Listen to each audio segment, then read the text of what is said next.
ওই মাল। এই দাঁড়া,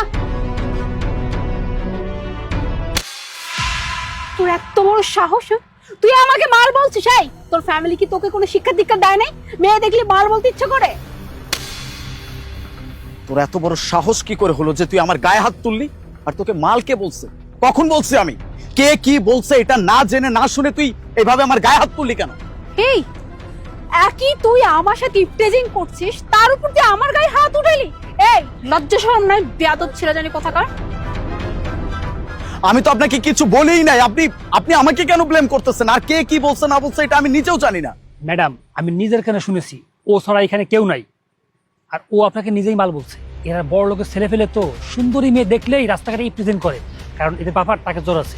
কি রে, এখন কথা বলিস না কেন? বল কিছু। দেখ আমার সামনে না সাক্ষী দাঁড়িয়ে আছে, যেখানে নিজের চোখে দেখছিস তুই আমাকে মাল বলছিস, আর এখন এমন ভোলা সেজে দাঁড়িয়েছিস মনে হয় জন্য কি জানিস ভাজা মাছটা উল্টেও খেতে জানিস না। দেখুন ম্যাডাম, আপনি কি বলছেন না বলছেন আমি কিচ্ছু বুঝতে পারতেছি না। আর আপনি যেই ওয়ার্ডটা আমাকে বলছেন এরকম কোন ওয়ার্ড আমি উচ্চারণই করি নাই। আর উনি যে কেন এরকম কথা বলতেছে যে আমি বলছি, আমি সেইটাও বুঝতে পারতেছি না। আপনি একটাবার ওনার দিকে লক্ষ্য করেন, ওনাকে দেখেই লুচ্চা লাফাঙ্গা মনে হচ্ছে। দেখেন আমার এত সময় নাই, আমি একটা আর্জেন্ট কাজে যাচ্ছিলাম, আপনি এই সময় আমার সাথে এরকম একটা ঝামেলা পাকায় দিচ্ছেন যে আমি যেতে পারতেছি না। প্লিজ আমাকে ছাড়েন, আমি চলে যাই। আমি কিচ্ছু করি না, আমি কিচ্ছু বলিও নাই। এই দাঁড়া, কোথাও যাবি না, তুই এখানেই দাঁড়িয়ে থাকবি। আমি এখন পুলিশকে কল করব, পুলিশ আসবে, তারপর পুলিশ তোকে শাস্তি দিবে। আরে আপু, আপনার কোথাও ভুল হচ্ছে।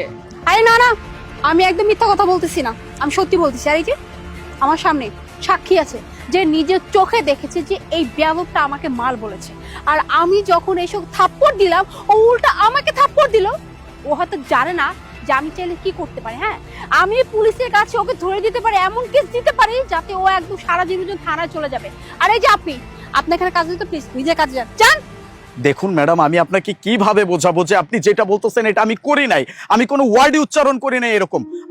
আমি এরকম ছেলেই না, আপনি যেটা শুনছেন সেটা আমি বলি নাই। আর এই ছেলেটা যে কেন আমাকে এইভাবে ব্লেম করতেছে আমি সেটাও বুঝতে পারতেছি না। আমার যতটুকু মনে হচ্ছে এই কথাটা এই ছেলেটাই বলছে। আমি তো আমার কাজে ছিলাম, আমি অন্য একটা ধ্যানে ছিলাম, আমি শুনতেও পারি নাই যে আপনাকে কে কি বলছে।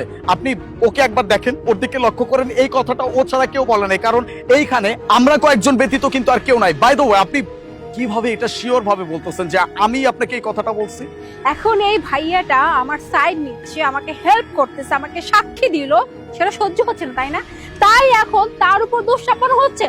তোরে তো আমি এমনি এমনি ছাড়বো না, তুই দাঁড়া, আমি এক্ষুনি পুলিশকে কল করতেছি। 1 মিনিট আপু, আপনার কোথাও ভুল হচ্ছে। আমি পুরোটা বিষয় ওখানে বসে বসে লক্ষ্য করেছি। এই ছেলেটা আপনাকে হচ্ছে মাল বলেছে, আর এই ভাইয়া তো কিছু জানেই না, উনি তো ফোন টিপতে টিপতে সোজা চলে যাচ্ছিল। সব দোষ এই ছেলেটার। ওই মাল। তাই দাঁড়া,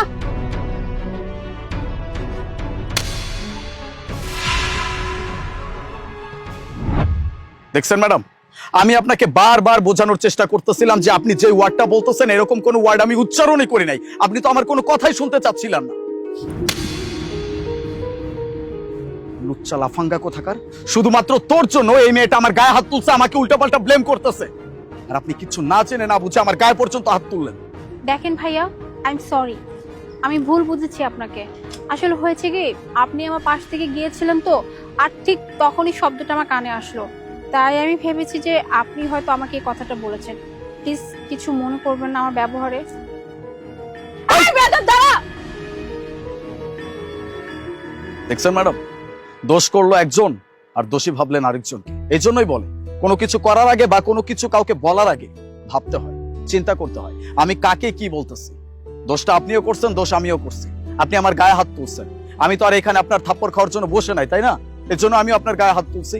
আর এই জন্য যে আপনি এখন পুলিশ কল করবেন এটা তো কোনো জাস্টিসের মধ্যে পড়ে না, তাই না? আমি ঠিক বলছি না ম্যাডাম?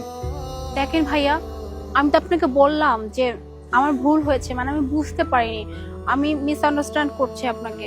প্লিজ আমাকে মাফ করে দিন। আসলে ওই বেয়াদবটা যে আমাকে এই নোংরা কথা বলেছে এটা আমি বুঝতেই পারিনি। আই এম রিয়েলি সরি ভাইয়া। It's okay. সরি শুধু আপনি কেন বলবেন? সরি তো আমারও বলা উচিত। আপনি আমার গায়ে হাত তুলছেন, আমি আপনার গায়ে হাত তুলছি, কিন্তু একটা কথা সবসময় মনে রাখবেন, যে কোনো বিষয়ে কোনো কিছু করার আগে চিন্তা করতে হয়, ভাবতে হয়। আপনি এইভাবে আমাকে ব্লেম করলে সেটা তো আমি মেনে নিব না, কারণ কাজটা তো আমি করি নাই। আর আপনাকে অনেক ধন্যবাদ ম্যাডাম।